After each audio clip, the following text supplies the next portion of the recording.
This is part two, pardon me, part two of the Pathfinder Bushpot cooking series. And I want to make a little thing at the beginning of this to apologize. I've had some computer problems. You may have read my post on Facebook, but I downloaded something back, around Christmas as a video editing assistant. And it did a really good job for a short amount of time. And then after that, it got to where it was more and more complicated, and basically in a nutshell, it crashed my computer and made it where I could not edit videos.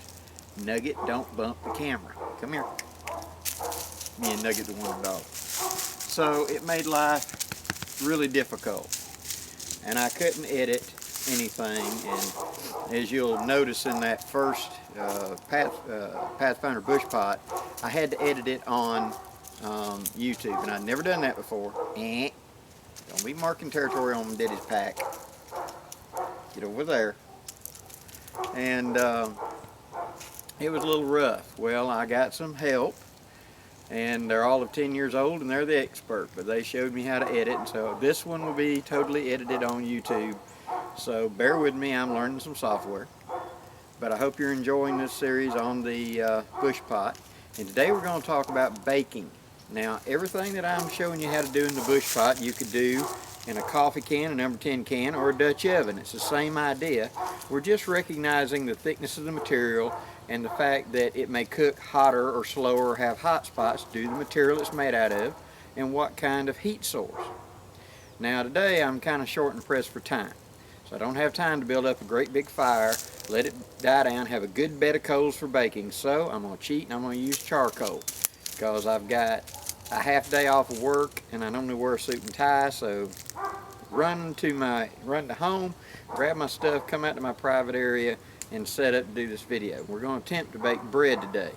Stay with me. Okay, now I've got my coals heating up. I'd be doing the same thing with a regular fire, and I've got my water sitting here with a couple of briquettes underneath. That's the reason I like this old style. It'll stay with it so I can move it around. And I want that water to be just about like that, just where it feels warm to the touch. You know, kind of like bath water. And I see Mr. Barks-a-Lot's next door. Alright, now I'm adding a package of Fleischmann's Rapid Rise Yeast Active. I'll put that in there. And we're going to give that a little stir. You know, when I started doing videos out here, this place was kind of off the beaten path, way down on a county road, and wasn't hardly anybody down here. My little private area here that I come and do my videos at was in the middle of nowhere. Now, apparently it's become popular. So, we do what we can. Now we're going to let that heat up and bloom for a minute. And while that's taking place, we're going to take our bread. In this case, it's a Bisquick buttermilk thing. We're going to put it into a Ziploc bag, and we're going to let this have like 5 or 10 minutes for this to bloom. And you see it's already working, making a nice frothy like gravy. And then we're going to combine the two, the dry and the wet, inside that bag. And as our coals are getting fully up to temp and getting ready to be used for baking, our dry stuff will be mixing with the liquid, and we'll knead it into a dough. We'll let it rest, and then whenever it's ready, we'll combine it. That's the next step. Okay, now that our coals have come up to speed and our yeast has bloomed in our mixture, now we're going to take and put it into our bag, combine our wet and our dry. Hold on, I'll set this down a second. Kind of hard to do one-handed. Okay. Now we're going to take our mixture, which is 1/2 cup of warm water. We've added the yeast to it. And And now we're going to seal that up and knead that. Hold on, I'll reposition the camera and I'll show that. Be right back. Okay. Now we've got our... Get out of there. Ooh, that hurt. Nuggets. Get. That hot. Okay. Okay, we've now combined it, zipping it up. We're going to start kneading it.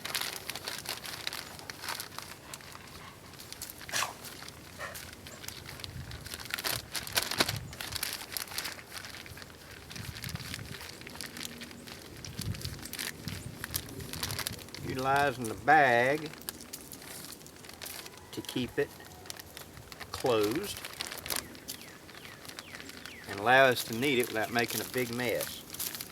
I'm going to spend 5 or 6 minutes, maybe up to 10 minutes doing this, and this will combine and get thicker and thicker and thicker. When it eventually becomes like what we know would be a dough, that's when I'll take it out. Now I'm going to let this rest just a minute. I've good and combined it, and I want everything to start swelling up and puffing up. So while I'm letting that rest a second before I finish kneading it, I'm going to get my pot ready. Now I've got the bush pot, and I'm going to take a little bit of olive oil and a clean paper towel or napkin I brought with me, and I'm going to lightly grease the inside of it all the way around. Sir Barks a lot is here. You saw Nugget the Wonder Dogs over here a minute ago.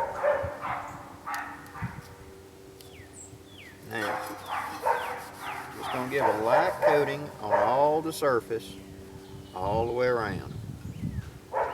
And what that's going to do is going to keep the bread from sticking so bad whenever it bakes here in a little bit.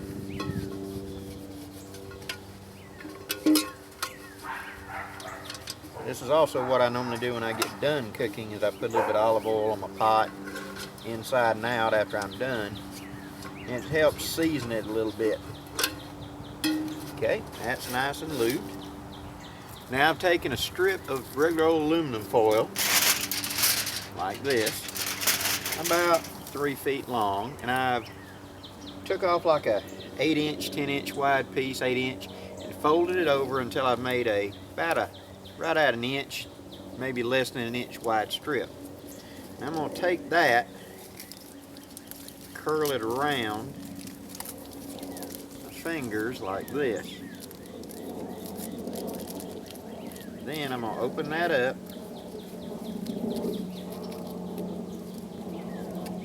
put that in the bottom of the pot. Now what it's going to do is act as a spacer to keep it up off the bottom. I'm also going to add a little bit of oil to my accessory pan, and that will allow it to brown on the bottom without sticking so bad.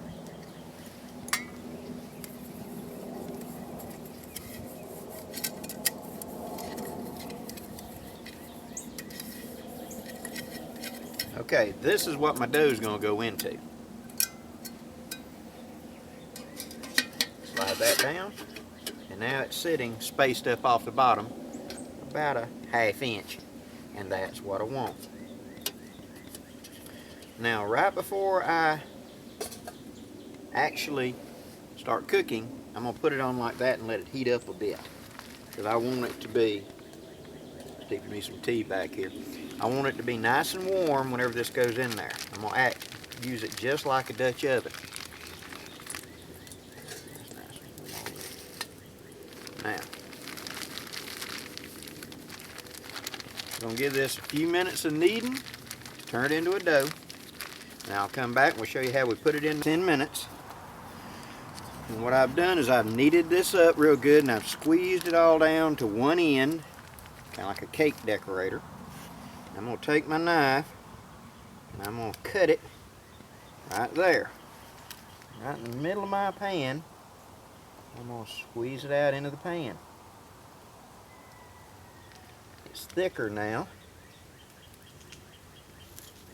I'll take my time, spiral around from the outside, working it down until I get all that stuff that I've worked hard to create into that pan. Just like that.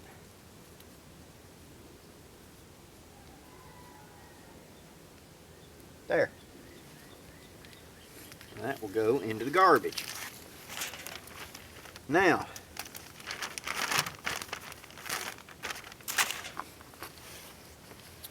I have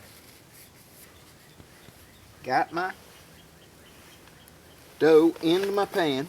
It's up off the bottom. Now I need to set it up. For this, I'm going to use my canteen cup stove. Set it right there. I'll go ahead and put the lid on it. Oh, wait. Almost forgot. Put a little oil on that lid too, inside, so that whenever you go to take it out, it's not stuck to the bread. Just a little.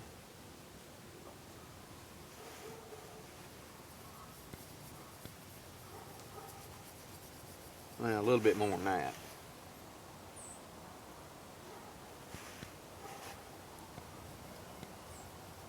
Now put the lid on. Seal it on real good and tight.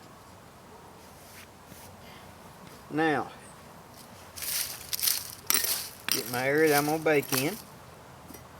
I'm going to use my stove and grab about 3 or 4 coals. Just like that. Maybe one more. I'm going to set that pot on top of it.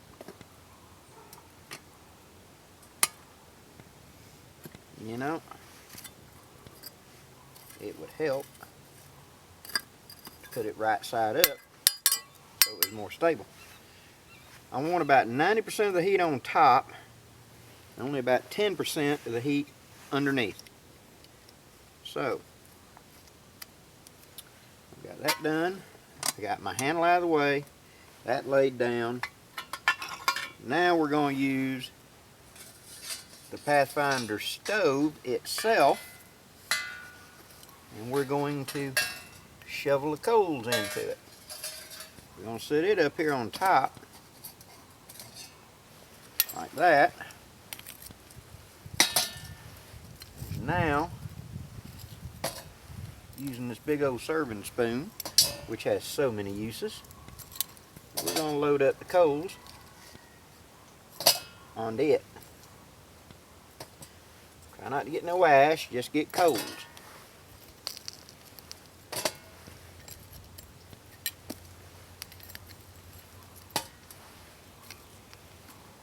Now that should be enough. Now we're going to give it, say about 15 minutes. And then we're going to check it. Now by using this, I can take and grab it and lift the coals off. Like that. And check and make sure it's cooking right. Okay. We're set up, we're cooking. The heat coming from the top is going to keep this cylinder hot. Just a few in the bottom is going to keep it warm on the bottom but not burn it on the bottom. We want it to be a hot column of air so that bread will rise in itself. We'll give it 10 minutes.